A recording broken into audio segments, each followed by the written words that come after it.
Sebetulnya internet ini kan gaya hidup. Mungkin jadinya dalam banyak gaya-gayaan.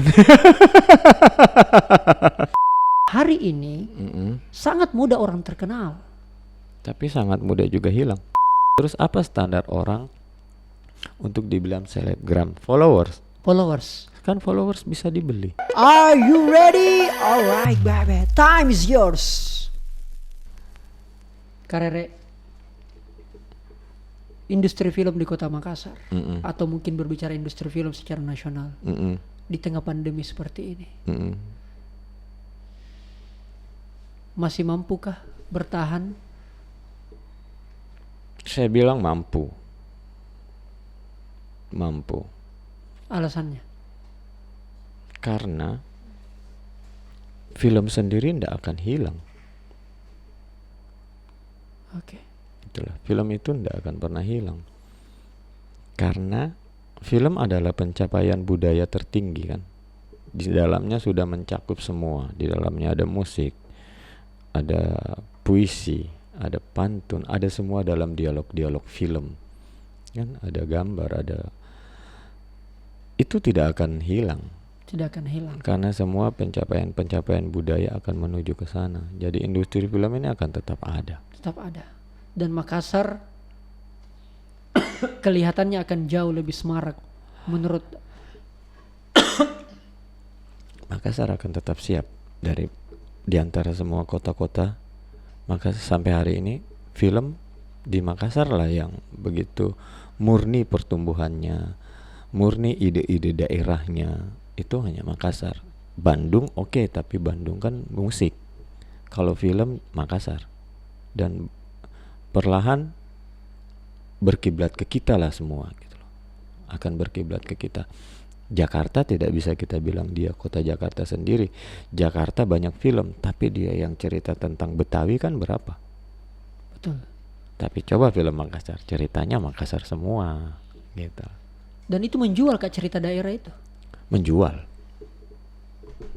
Kalau cerita daerah itu tidak menjual, film kedua sudah tidak ada yang nonton dong. Sudah berapa belas film yang tayang film Makassar.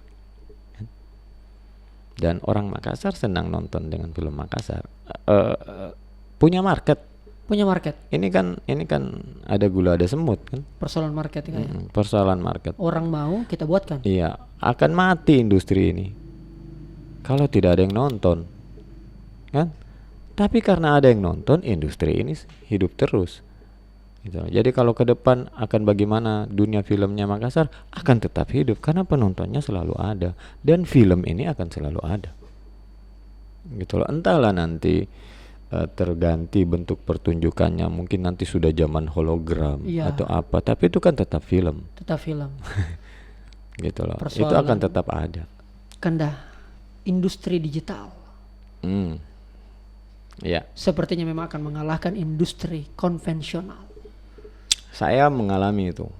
Jadi saya adalah generasi yang merasakan perpindahan dari analog ke digital.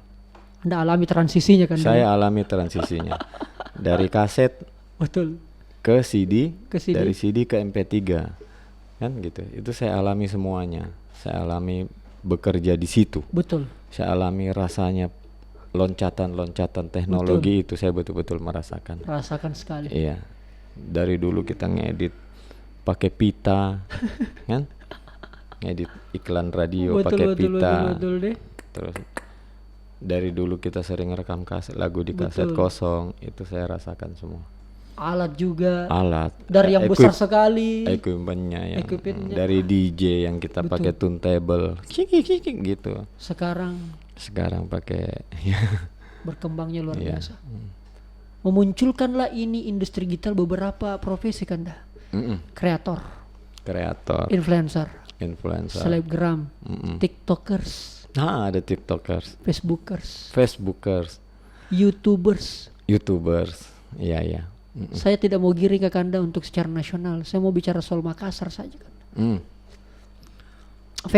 Fenomena apa yang Kak Rere lihat untuk dunia industri seperti ini Kak? Kalau kita kan banyak bermain ya di market cinta. Jomblo. Iya. Maksudnya ini kita mau bicara kontennya pelakunya Dua-duanya kan dah. atau platformnya? Saya kalau platform mungkin orang sudah bisa tebak. Tapi saya mau bicara pelaku dan isinya. Pelaku dan isinya. Pelaku dan isinya. Hari ini sangat mudah orang terkenal.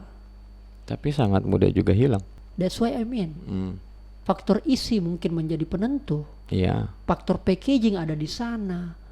Faktor kesukaan, faktor niru, faktor meniru. kreativitas dan sebagainya. Hari ini saya banyak termasuk disoroti. Kak Rizal, kenapa Anda mau membuat konten seperti itu?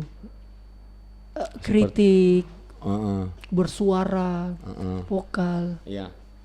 Kanda, sedikit follow ke yang kalau begitu. Gak apa-apa. Sedikit ke yang follow. Makanya kemudian banyak orang yang sudah, kalau kita bikin konten area ini marketnya banyak, sudah kita ke sana Contohnya semua. tipu orang pakai sampah gitu ya. Salah satunya prank, Prank. konten-konten yang kemudian lebih banyak. Mukbang. Oke, ya, mukbang dan sebagainya. Maksud saya Kanda perlu seorang senior seperti Kak Rere, sekelas Kak Rere untuk bisa menjadi bukan memerintah, mengingatkan kami sebagai adik-adik tak semua ini. Kalau saya sih ya apa ya, saya cenderung tidak peduli ya sama itu semua. Lamanya saya antar ini barang, Pak. Jawabannya saya sederhana, Pak. Saya tidak peduli. Iya. Kenapa? Karena begini, semua yang disebut tadi itu muncul setelah internet begitu kencang. That's right. Kan? Alright. Setelah internet begitu kencang. Sebetulnya internet ini kan gaya hidup. Oke. Kan ya, gaya hidup. Masih dalam gaya hidup. Nah, akhirnya apa ya? Mungkin jadinya dalam banyak gaya-gayaan.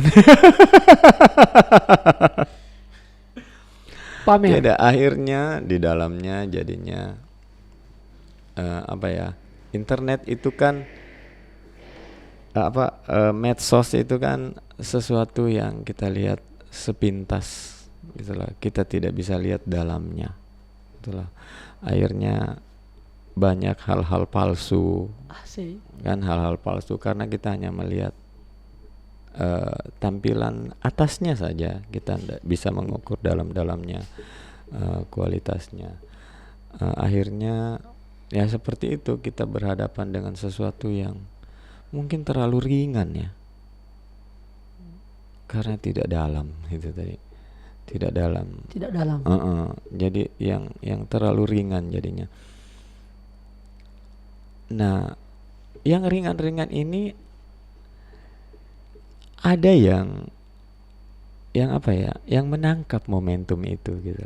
Jadi muncullah orang-orang yang top sesaat hilang, top sesaat hilang. Jadinya hari ini kalau kita mau ngetop bukan lagi karena kualitas gitulah ya. Kalau kita mau ngetop justru yang berkualitas ini banyakkan diem gitu loh. Termasuk karir yang diam. Berarti saya bilangin diri saya berkualitas dong? Tidak. Maksudnya yang berat-berat, maksudnya banyak diam. Kalau saya kan enggak, buktinya saya menyimak, saya tahu mukbang, saya tahu apa kan gitu. Maksudnya apa ya, ini tidak lebih daripada sebuah tren sih. Dan di dalam dunia apa ya namanya itu, dalam dunia digital bukan juga sih, dalam dunia yang seperti ini, dunia maya ya ini saya susah membahasakannya, tapi saya bilang begini, dulu ada Friendster. Oke. Kan sesudah itu hilang. Dulu ada Pet. Sesudah itu hilang. Sama ini yang kejadian. Ini hanya sesuatu tren sesaat, nanti akan hilang. Tren sesaat hilang. Yang muncul juga begitu kan, muncul sesaat hilang, muncul sesaat hilang. Beda kalau yang memang mereka memanfaatkan bakatnya, memanfaatkan tempat ini sebagai media marketing saja. Contohnya kayak Rizal kan gitu. Contohnya kayak Tuming Abu, mereka memang berbakat di situ dan memadukan ini. Itu Mengawinkan ini. mengawinkan Karena bakat dengan mm-mm, tren. tren ini, dan mereka menjaga ritmenya yang paling utama. Menjaga ritmenya, kapan harus mengeluarkan ide ini, kapan harus mengeluarkan ide ini, dan menjaga apa namanya, kuantiti idenya tuh banyak, apa sih namanya begitu. Itu menjadikan mereka bintangnya yang begini-beginian, menjadikan mereka hebat sih menurut saya Iya.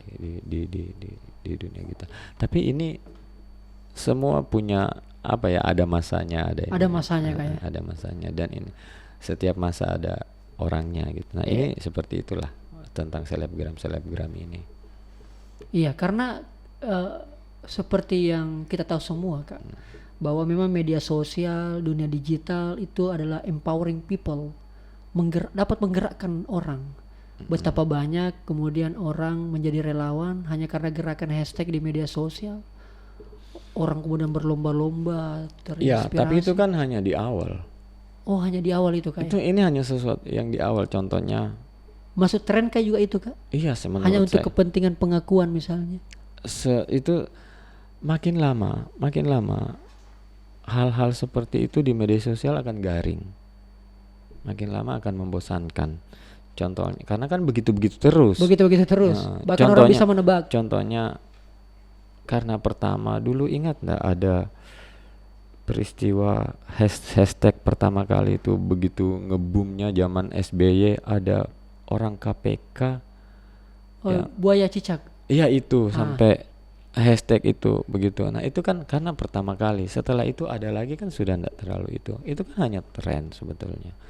Sama dengan fenomena-fenomena ini, fenomena selebgram ini gitu loh. Kecuali dia memang selebriti yang memang dari sananya selebriti kemudian muncul di Instagram, ya dia memang selebriti otomatis. Tapi kan ada orang yang muncul sesaat,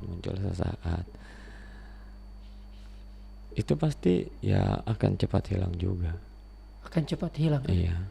Karena mengikuti tren tanpa diimbangi itu tadi Kak. Yang terus kan jadinya juga deskripsinya apa sih sebetulnya yang jadi standar orang. Maksudnya apa aja sebetulnya standar orang untuk dibilang selebgram? followers Kak. Enggak, terus apa standar orang untuk dibilang selebgram? Followers. Kan followers bisa dibeli. Engagement kalau begitu. Engagement itu Kak, berapa like-nya, berapa yang nonton, berapa yang komen. Nah, kan yang komen bukan berarti suka.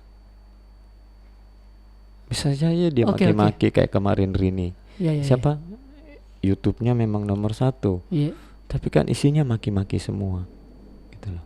Rini, siapa Rini? Siapa yang Lesti. kecil-kecil itu gemuk? Lesti ya, enggak tahu nama. Keke gitu loh.